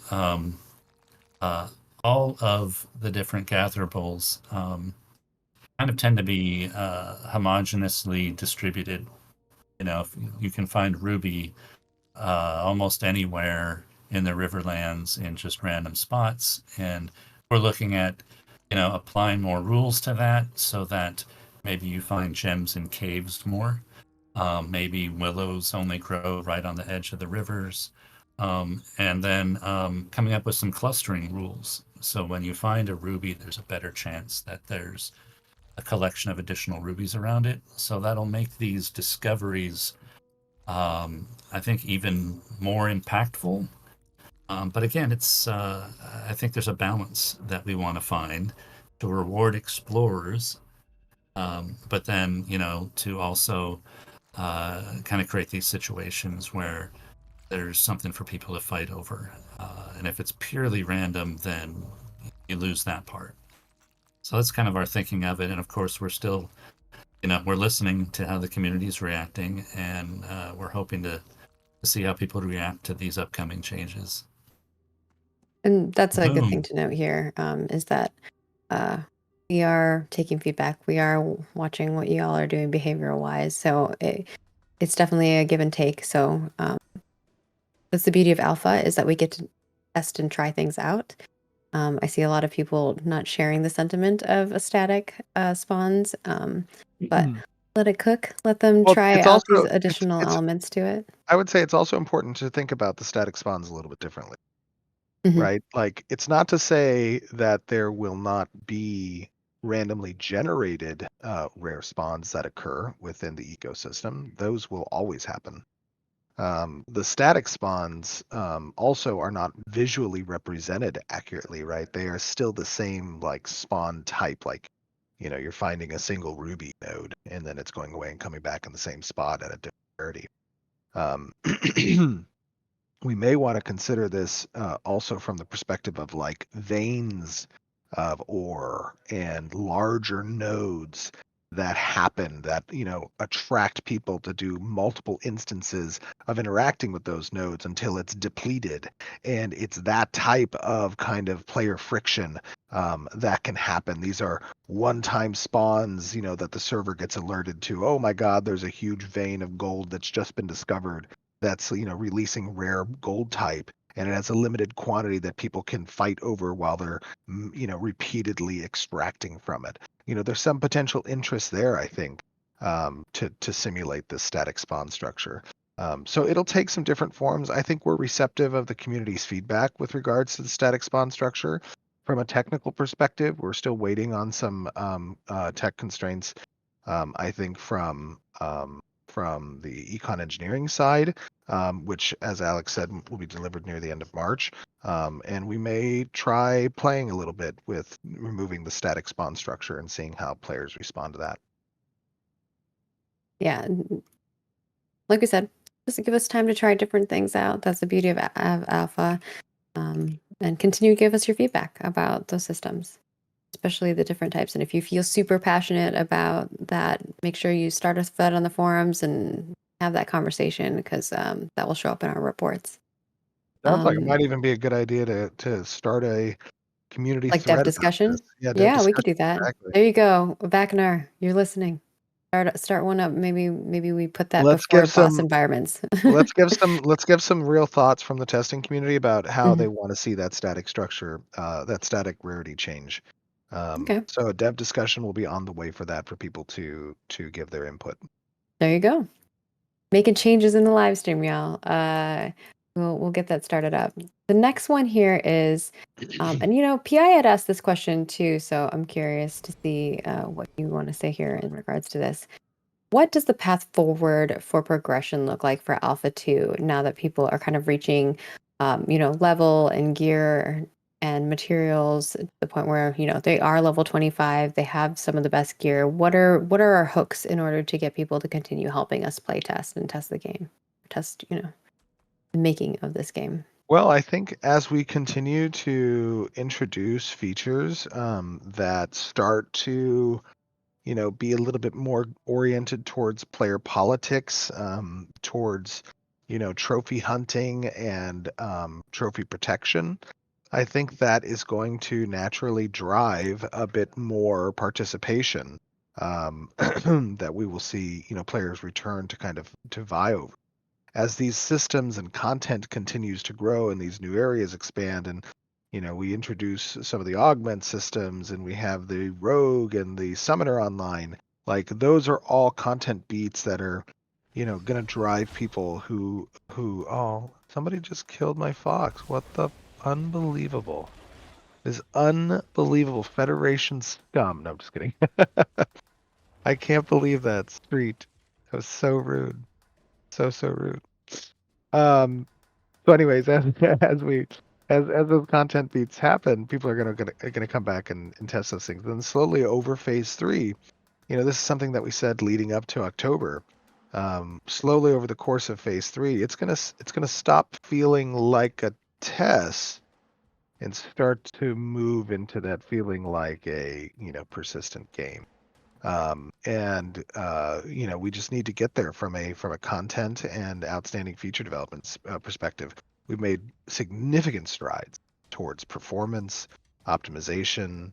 We have a lot of bugs that we still need to fix. We know that, and we have some outstanding networking features that we want to stand up as well. But where we were in October versus where we are today is probably the fastest that this project has ever progressed, I would say. Alpha 2 has lit a significant fire, not just within the studio from a development perspective, but also, process-wise, how we are facilitating a live audience while at the same time juggling our development responsibilities as well.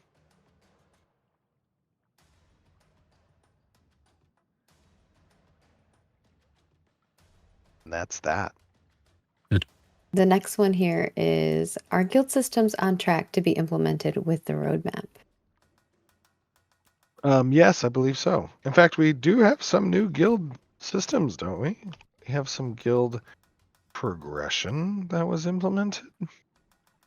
Lots of feedback on that. There are iterations and updates that need to be made. Yes. Let's see if I open. Oh, I'm not in a guild. Have we been collecting the feedback for the guilds? Yes.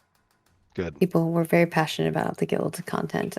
We also sent out a survey to all people who were currently guild leaders on February 14th. So if you were a guild leader, you probably received that survey.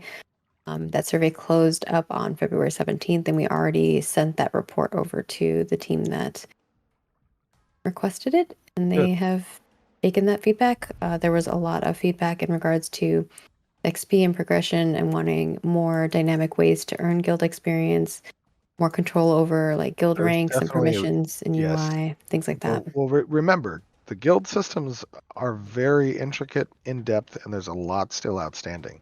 Mhm. So, much like I was speaking earlier with regards to the Siege feature, that's going to come online in chunks. And this was the very first iteration of bringing online guilds capable of receiving experience, of expanding membership slot count, of investing points and acquiring skill points and investing those points into passive abilities, having a tree associated with it.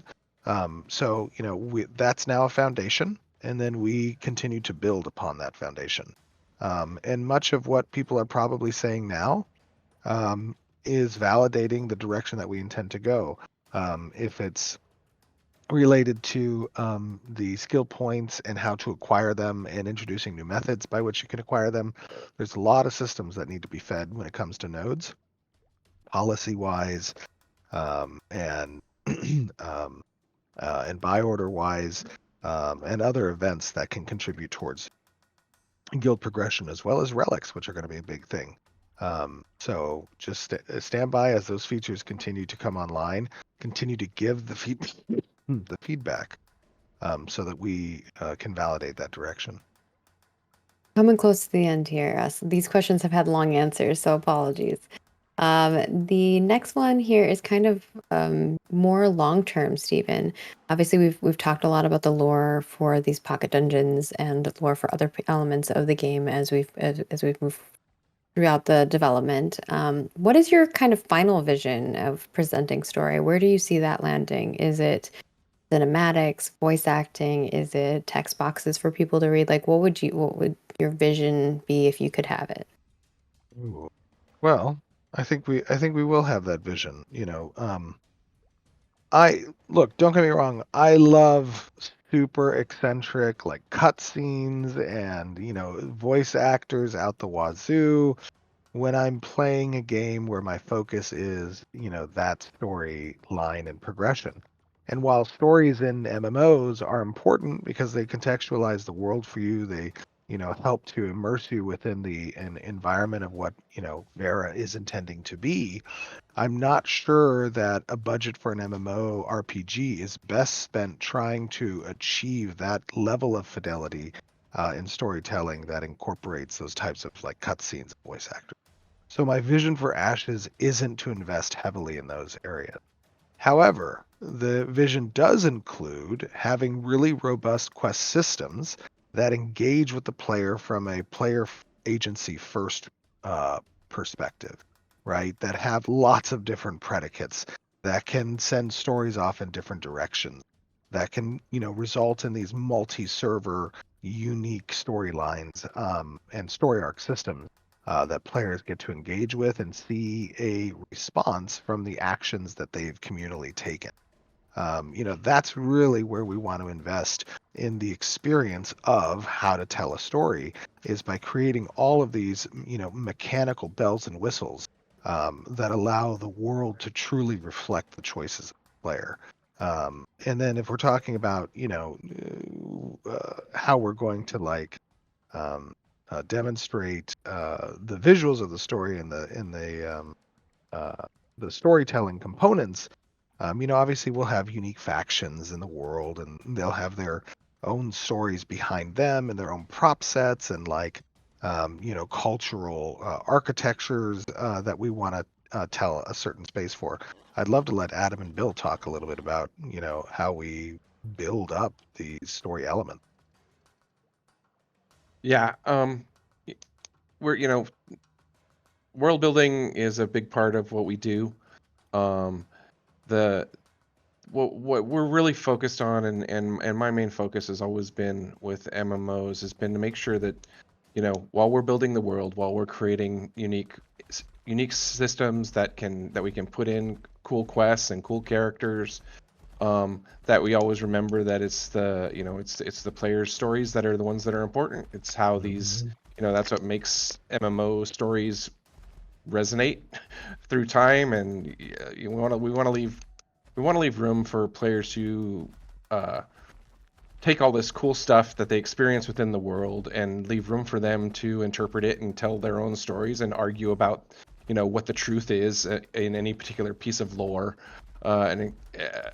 So that's kind of the philosophy behind what we're trying to do.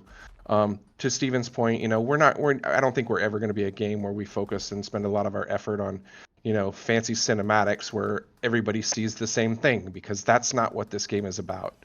This game is about everybody's experiencing the world and having an impact on the world and seeing that impact and it being different from server to server and from person to person. So that's where all of our effort in building technology and in writing and creating content is building all of the composite parts that put together interesting and mysterious stories, and leaving a lot of room for the player to interpret and put pieces together to build their own stories. Is there anything you want to add to that, Adam?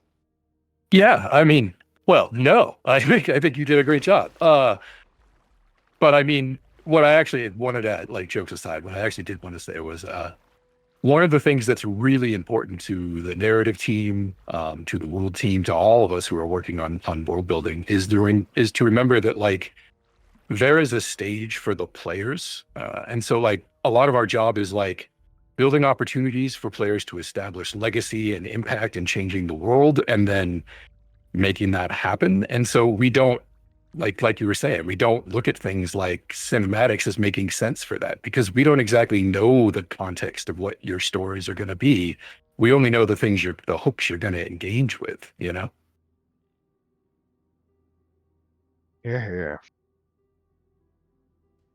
I think if you think back to some of your favorite memorable moments in MMOs that you've probably played in the past, it's those combative trials and tribulations. Like, you've tried to kill this raid boss a million times and you've wiped and you finally defeat them. Those epic battles on the battlefield in a battleground where you finally won. Like, I think it's those conflicting moments, and because of the way that Ashes of Creation is built and how our nodes and citizenship and castle sieges and all of the different pieces and elements work together, you're going to see a lot of those conflicting moments that hopefully for build sure. stories, between your friends and bonds and enemies. It's also about having making sure that our writers are always taking in our quest creators are always taking into account that respecting the world and the characters that are in it, that they live in this world and they have opinions about the things in the world, and that those opinions are different, so that we leave, again, like I said, so that we leave room for the players to kind of decide what is the truth. And that just forms additional things that guilds can form around or can cause sources of conflict for players. It's also seeding the world with bits and pieces of a story that can be put together in multiple ways, and players taking that out into other media and other forums and trying to piece those things together. And I've seen that happen on other games, and that's just something that we really want to encourage and have happen a lot on Ashes, so that it really is that Vera is your world, not ours. Yeah, and more like to that point too, I think that none of that precludes big world-shaking things happening. It's just they're not going to happen in, like, cinematics, right? Like, players are going to do that. Exactly. They're going to change the world. We want to see it happen in the world. Right. Yeah. All right. We are on to our penultimate question.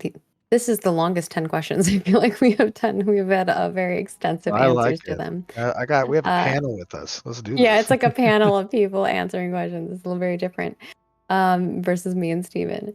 The next one here is, when will we be getting more quality of life enhancements for the marketplace, such as being able to search, like better search functionalities? Would you consider linking all node marketplaces together? What does that look like?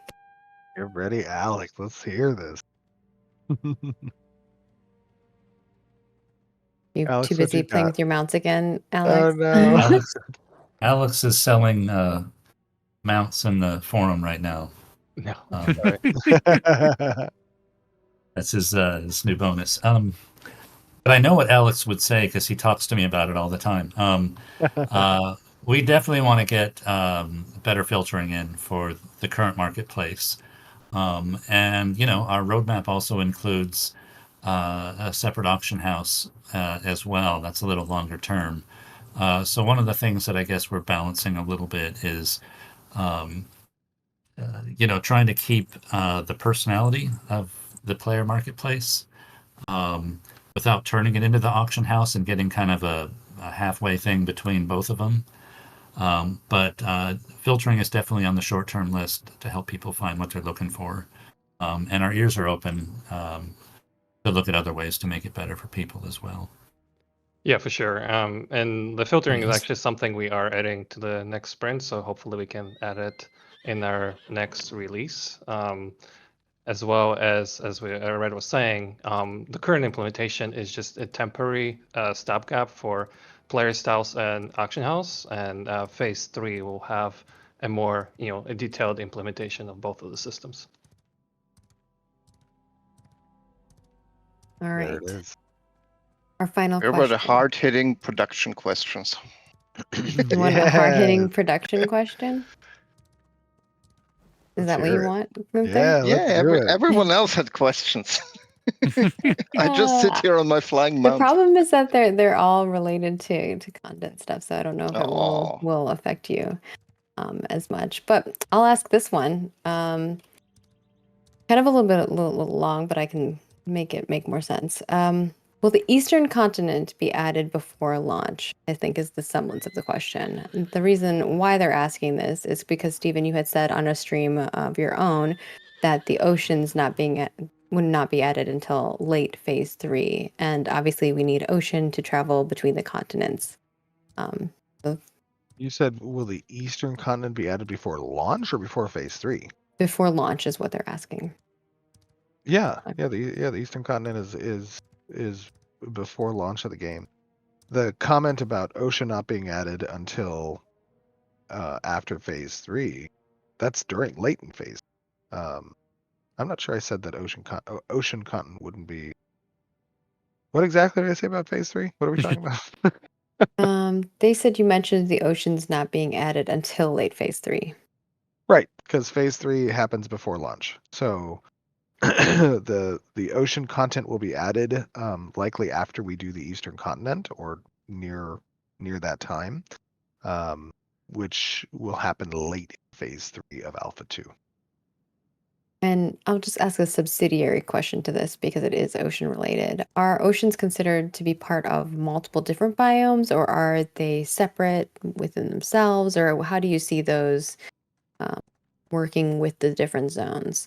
And to be clear, to define, because I think there's been some discrepancy between what a zone is and what a biome is. So the zone are like the proper noun zones that we have mentioned, like Sand Squall Desert, things like that, Jundark. A zone, Whereas the biomes are like tropics, desert, etc. Just to make it clear, because I think that there's been some misunderstanding on that front. yeah. So a biome is the assets that make up a visual type of terrain. It's the foliage, it's the rocks and cliff faces, it's the terrain texture, the grass types and shrubbery. Like that creates a biome. And then zones are a game mechanic that denotes kind of content boxes. Those content boxes might be, a collection of nodes that's specific to the Sand Squall area, or it houses, points of interest, like each zone has one grand dungeon or X number of pocket dungeons, and a unique number of NPCs that might exist there. So it's kind of like a game design mechanics, definition, what a zone is. Biomes can comprise many zones. So you can use the same biome assets, a desert, let's say, as a geographical terrain, definition, can be comprised of multiple zones made up of a desert. So yeah, hopefully I answered your question. All right. Yeah, I would just add to that, like, Yeah, a zone, when we're thinking about it on as the world of Vera, a zone is a very specific geographic location on the zone of on Vera, right? And it has all of those things that Stephen described. It contains, and it also has an associated biome, right? And so it'll build off, those common themes of desert or tropics or grasslands that we've seen, and there'll be more added. But then each zone also will have its own unique components of that, right? So not every desert is the same. Um, so that's the difference between Yeah, when I we think talk the about question biome and we talk about zones. I think the question is more so what do the oceans consist of? Are they their own zone? Are they They're their own zone. part of other zones? Are they like segmented into They're, segments of they parts of other zones? they are their own zone and they are their own biome technically, because they will have assets that relate to underwater features since we are planning for underwater content. And that could be as simple as like, coral from a foliage perspective, as well as like ruins sets that will comprise the locations underwater. So they'll have those assets available to them, and then they will exist within zones themselves.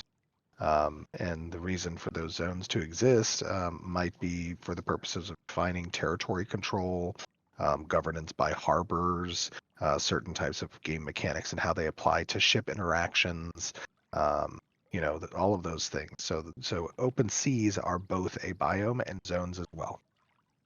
All right. And that concludes the questions. We'd be here all day if we answered all of them. So we can't answer every question. But hopefully you all enjoyed the questions that we were able to answer.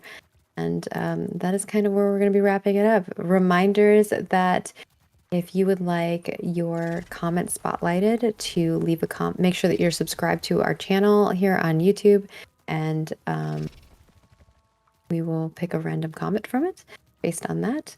Also, join us for Alpha 2 if you are interested in helping us test. If you're not interested in helping test, you're not interested in a situation where you are, experiencing a lot of bugs, we are very vocal about it. Don't join us. Maybe join us at a later phase or closer to launch if that's, not something you're interested in. If it is something you're interested, you want to help, test and be part of the journey of creating Ashes of Creation and helping us make major decisions on what we do as we move forward. Join us. We love having everybody along the ride with us, and we've definitely been listening to our community and working with them and consolidating the feedback and ensuring that we're on the right page. It's going to take time, so bear with us, and hopefully we all see the fruits of the labor of our hard work. I think we're already seeing it, right, in the experience that we're playing. Absolutely. Head on over to the forums.ashesofcreation.com. We already have a dev discussion up about abilities. Come join us, leave some comments on there.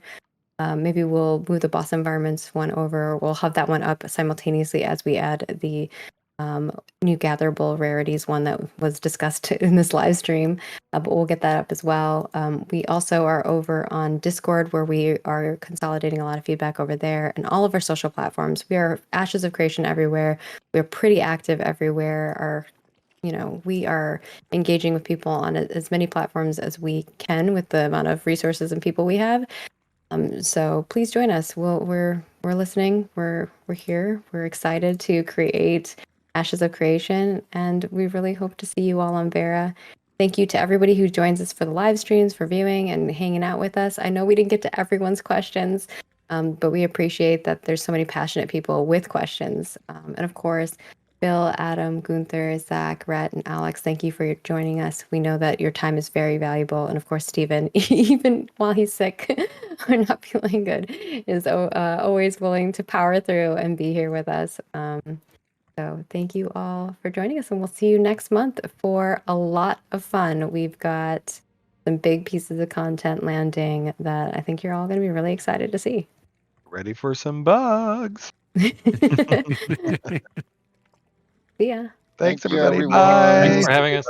Bye.